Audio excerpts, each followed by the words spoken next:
Assalamualaikum dan salam sejahtera. Saya Cikgu Irni binti Bakri, mengajar di SM Lokyuk Kota Kinabalu. Apa khabar murid-murid semua? Cikgu mengharapkan murid-murid semua berada dalam keadaan sehat walafiat. Untuk video kali ini, kita akan belajar berkaitan dengan entiti perniagaan.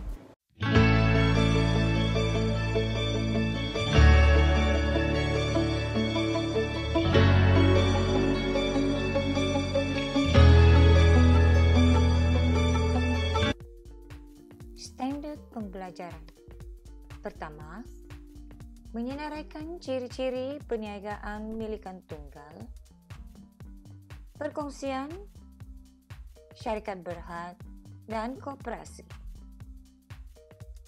Kedua, membanding beza ciri-ciri setiap entiti perniagaan dari aspek milikan, sumber modal, dan liability. Terdapat 4 entiti perniagaan yang terdiri daripada milikan tunggal, perkongsian, syarikat berhad, dan koperasi. Jom kita lihat ciri-ciri bagi setiap entiti perniagaan ini.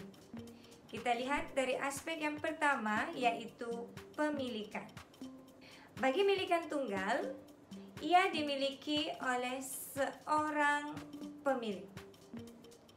Entiti perniagaan bagi perkongsian pula, perkongsian biasa dimiliki oleh 2 hingga 20 orang pekongsi.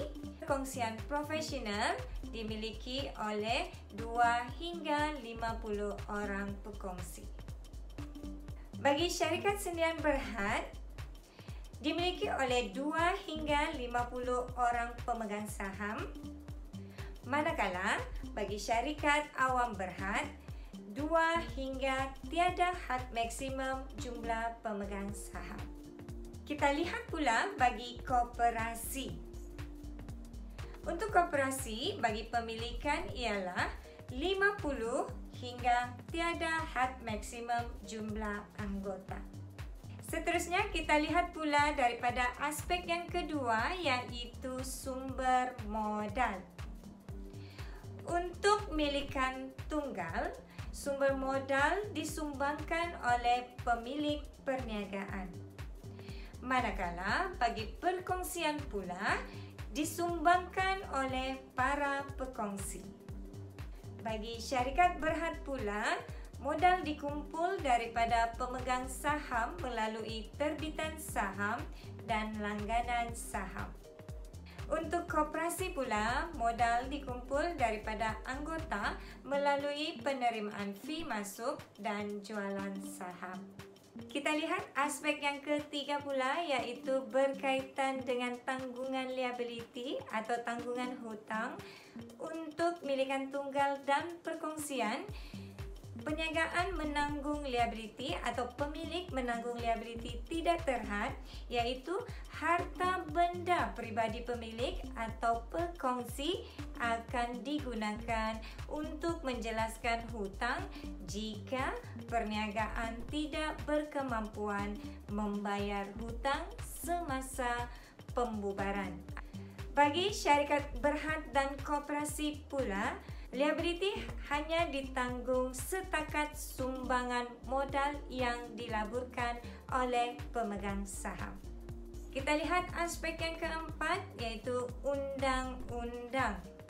Untuk milikan tunggal, ia berdaftar di bawah Akta Pendaftaran Perniagaan. Manakala untuk perkongsian pula berdaftar di bawah Akta Perkongsian 1961. Untuk syarikat berhad berdaftar di bawah Akta Syarikat 1965, manakala koperasi berdaftar di bawah Akta Koperasi 1993. Dalam aspek yang kelima, kita akan lihat berkaitan dengan keuntungan dan kerugian. Untuk milikan tunggal, keuntungan dinikmati sepenuhnya oleh pemilik, manakala rugi ditanggung sepenuhnya juga oleh pemilik perniagaan.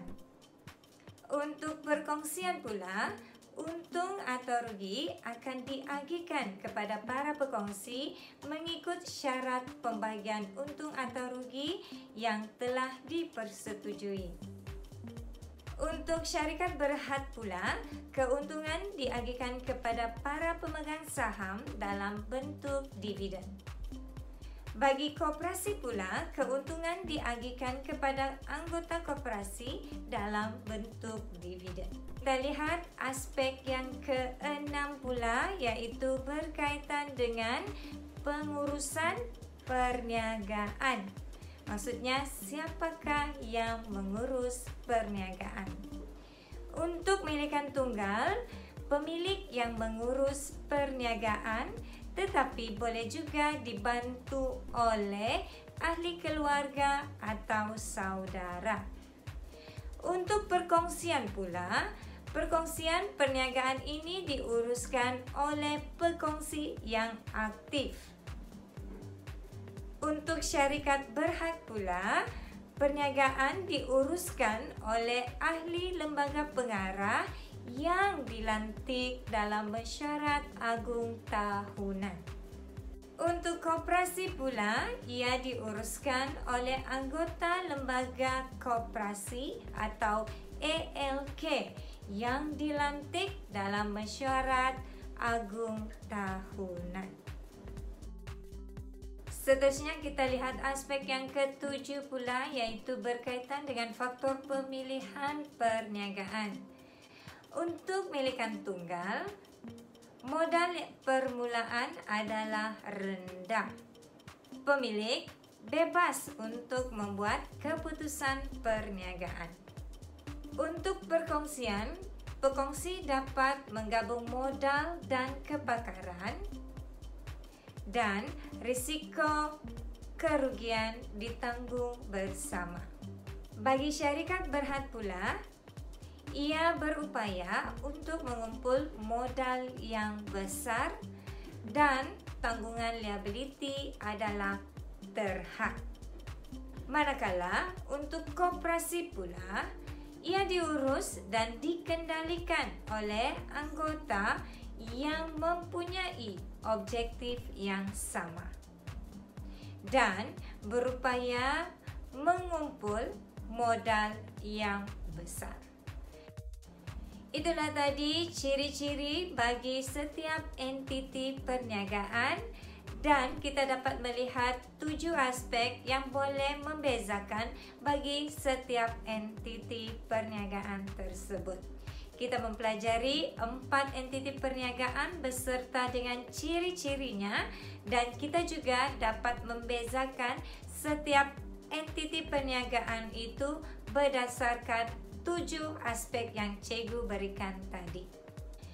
Ingat lagi 4 entiti perniagaan yang kita bincangkan pada hari ini. Yang pertama ialah milikan tunggal, kedua ialah perkongsian, ketiga ialah syarikat berhad, dan yang keempat ialah koperasi. Terima kasih kerana setia sehingga ke penghujung video ini. Diharapkan video ini dapat membantu murid-murid. Jumpa lagi di video yang akan datang. Saya Cikgu Irni binti Bakri, mengajar di SM LoQ Kota Kinabalu. Jom belajar akaun bersama Cikgu Irni. #akaun senamba. Jumpa lagi. Assalamualaikum. Bye.